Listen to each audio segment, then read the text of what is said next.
¿cómo le va? Bienvenido a una nueva edición de Agroindustriales, esta forma de ver y comunicar al campo que tenemos junto a mi colega y amiga Mónica de Michelis. Aquí la tengo. ¿Cómo le va? Muy bien, me va muy bien. Mire, tenemos hoy una persona que nos va a acompañar, Nicolás Posch, director, es un título largo, pero es importante, director de transferencia de tecnología y experimentación. Es una oficina que me gustaría, Nicolás, que empezáramos diciendo cuál es el trabajo de esta oficina. Lo principal de esta oficina tiene objetivos diversos, ¿no es cierto? Sí. La base uno la podría definir en tres ejes, que es generar experimentación adaptativa, trabajar a nivel de modelos de producción a escala real fundamentalmente y de alguna manera hacer extensión al medio rural de las distintas técnicas de producción que uno va generando, adaptando. Básicamente, cuando uno habla de todas estas cuestiones, habla de lo que son las chacras experimentales que tiene la provincia de Buenos Aires y que maneja el Ministerio de Agroindustria.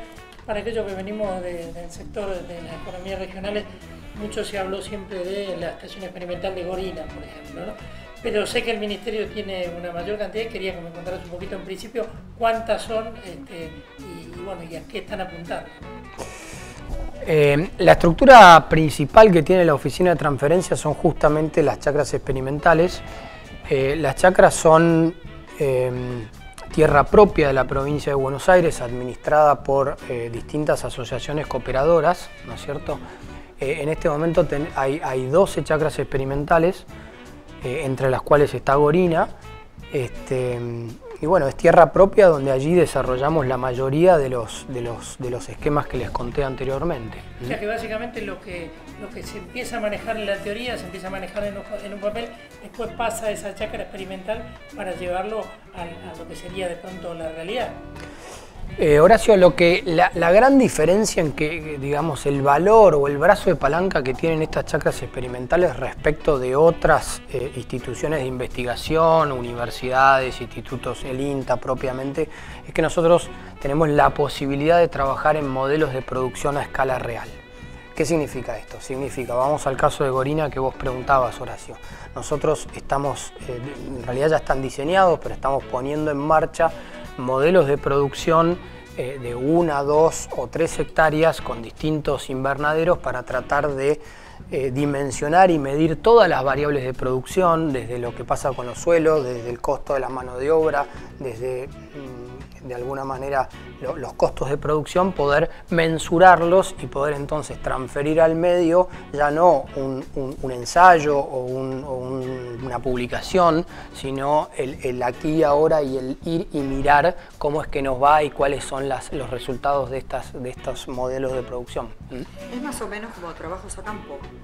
Ni más ni menos. En realidad es uno diseña por ejemplo, vamos al caso de la chacra experimental de Belloc, ¿no? Que queda en Carlos Casares. Bueno, dentro de la chacra experimental de Belloc tenemos un modelito silvopastoril, tenemos un modelo agrícola 100% en siembra directa y tenemos un modelo de producción de ganadería con ganadería de cría con bajos mejorados, y ahora incorporamos un modelo de invernada, ¿no? Con suplementación sobre alfalfa. Entonces esos son los 4 modelos que tenemos en ese establecimiento, ¿no es cierto? Entonces, bueno, tenemos la ventaja de que al ser un campo experimental tenemos mucha capacidad para medir, que es quizás lo que el productor no tiene, ¿no? Y tenemos superficie y tenemos un sistema comercial a través de las cooperadoras que de golpe la investigación tampoco tiene. ¿Me explico? Claro. Ahora, ¿cómo se vuelca esa experimentación y esos resultados concretos al productor? Bueno, a través de una cantidad de jornadas que se hacen, a través de publicaciones, a través de visitas a campo. Este año estamos proyectando visitas de distintos actores a las chacras experimentales del orden de las 10.000 personas en conversación directa. Además está todo digamos, la relación indirecta a través de publicaciones, a través de esta entrevista que estamos teniendo aquí, ¿no es cierto?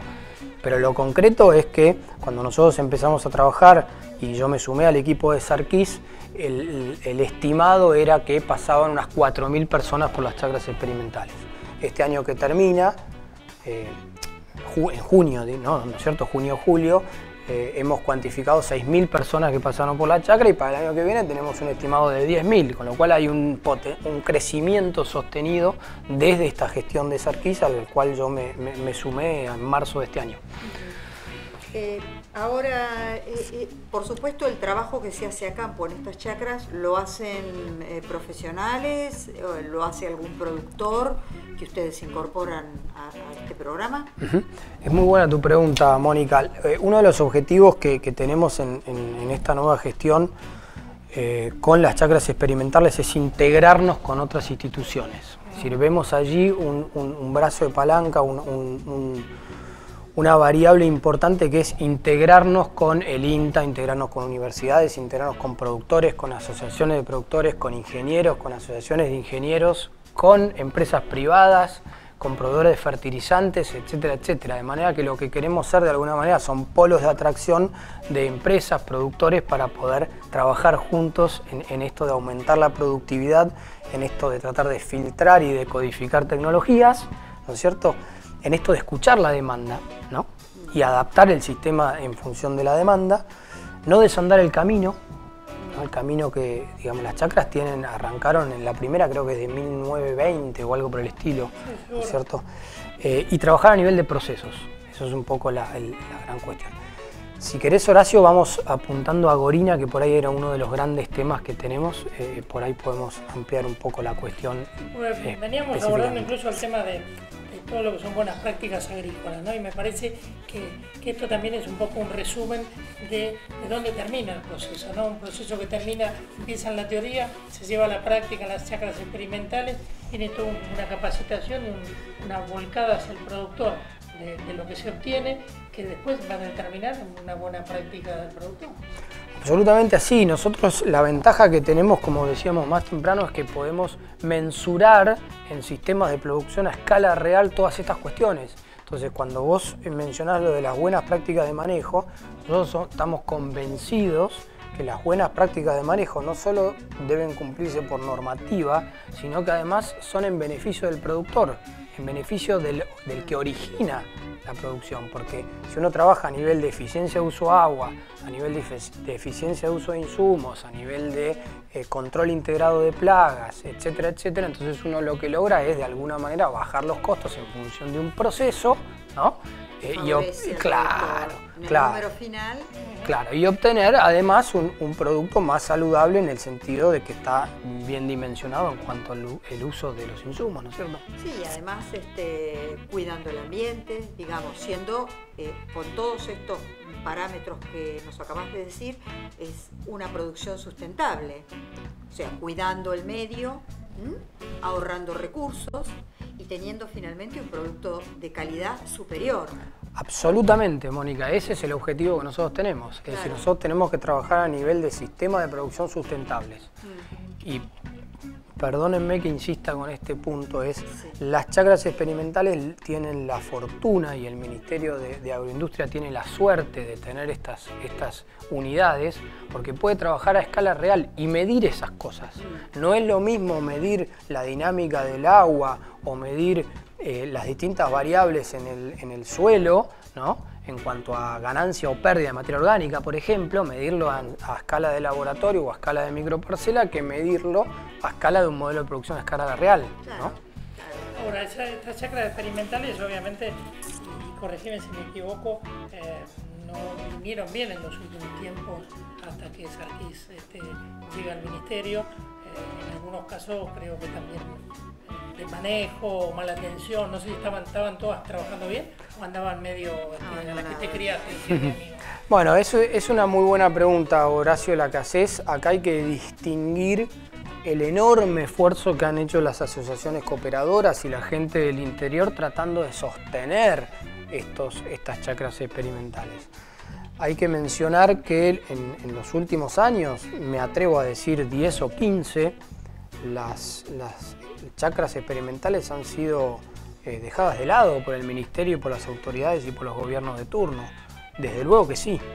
Entonces ellas han sido de alguna manera sostenidas y defendidas por estos grupos de asociaciones cooperadoras, los socios, que de verdad las han defendido de asedios permanentes, inclusive a niveles que una de las chacras, la chacra experimental de Belloc, cuando nosotros llegamos, estaba intervenida, ¿no es cierto? Entonces, bueno, ha habido un montón de estas situaciones. Entonces, no deja de ser una tierra que claro, apetitosa para generar de alguna manera un producido para sí y no para el medio, y no para la población, para el contribuyente, para el que está demandando esto. Ahora, estabas hablando de cooperadoras.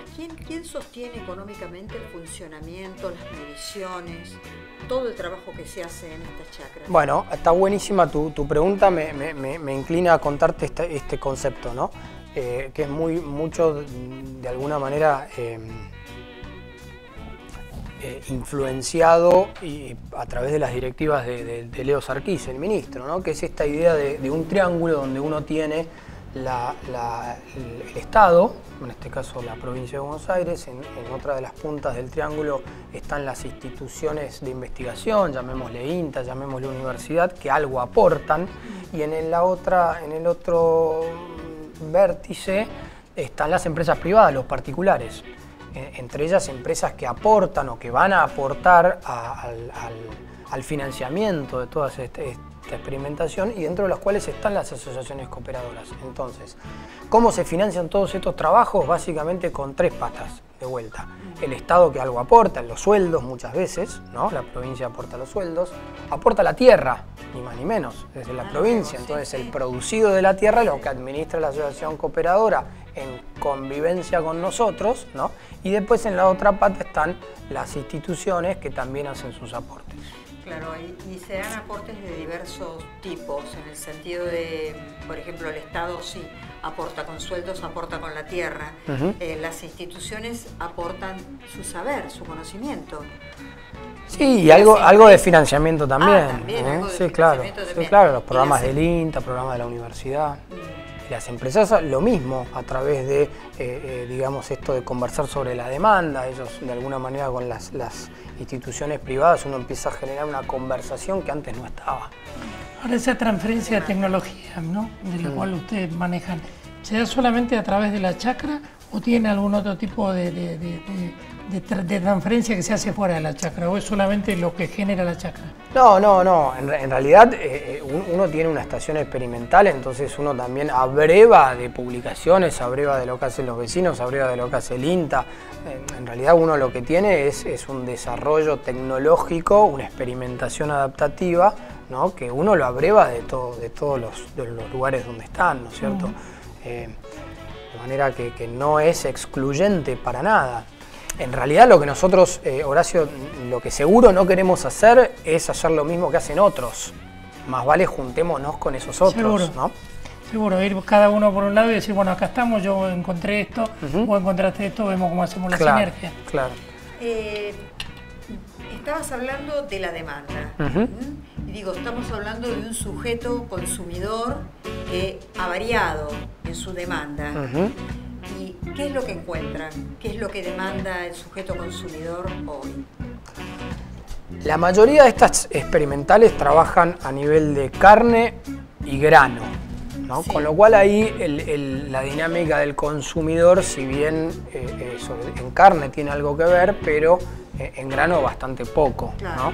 Ahora, en el esquema frutihortícola, donde ya hay un consumo directo del producido, de la producción, ya las demandas son completamente diferentes, ¿no? Entonces, bueno, el consumidor quiere que los cultivos o que lo que consume sea sano, que tenga certificación de origen, que tenga trazabilidad, que tenga un sistema comercial práctico para que él pueda ir y comprar, en fin.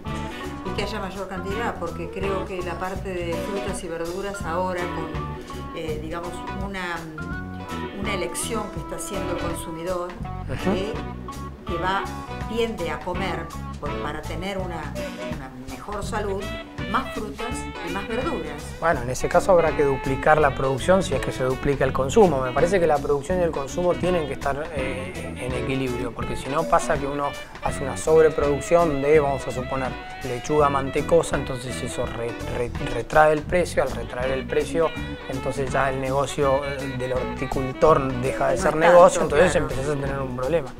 Ahora, ¿tienen una ida y vuelta con el productor más allá de lo que ustedes le vuelcan? ¿El productor se acerca, viene con requerimientos? Bueno, eso es un poco lo que contábamos hoy, Mónica, de escuchar la demanda. La pregunta como gran tema la tiene el productor, la tiene el consumidor, la tiene el medio. Entonces nosotros lo que tenemos que intentar hacer es tratar de contestar esa pregunta. En ese sentido tenemos que estar con los ojos abiertos y con las orejas dispuestas a escuchar, justamente para levantar esa demanda y poder de alguna manera contestarla. Un temita más quería contar antes de la siguiente pregunta es, vos me preguntabas, Horacio, cuántas chacras había cuando se inició esta gestión, cuántas hay hoy. El número ha variado bastante, pero lo importante hay que decir es que el nivel de actividad de estas unidades, de estas chacras experimentales, y esto es absolutamente demostrable, se ha triplicado desde la gestión de Leonardo Sarquís. O sea, hoy podemos decir las chacras generan 3 veces más de lo que se generaba en 2015.